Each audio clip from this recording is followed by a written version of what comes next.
So this is La Sfera, which is a sphere sculpture that we made for clients in Italy.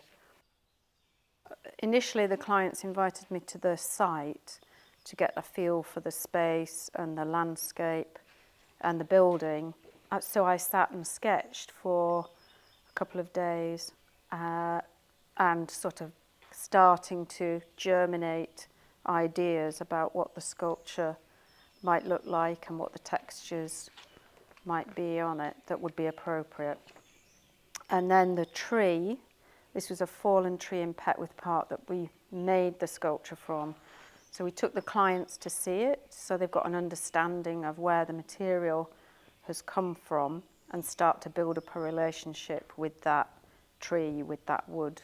And then there's a process of extracting the tree, bringing it back to the studio. The whole log came back to the studio, so we made several pieces from that tree, one of which was La Sfera.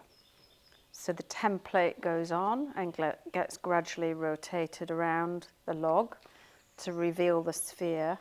After that, it's about exposing the annual rings so we can see what's there, to get a good surface to bring into focus the annual rings and any knots.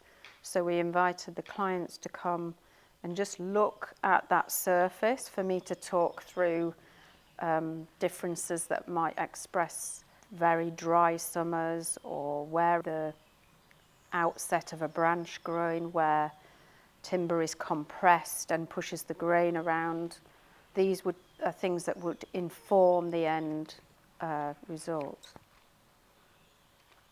So yeah, then it comes inside the building and I start to mark it out, and that process might take a good few days or maybe even a week to mark it out, following the annual rings. And then a process using only hand tools to carve all those annual rings, and the dilemmas that you get between a branch meeting the main heart. Artistically, you've got decisions to make. The tree is giving you most of the information, but some of it you have to kind of negotiate. And then raising it to a good working height. Once it's finished here, it then becomes oiled, so there's a protection, slow down the drying rate, and also a bit of protection as it's travelling.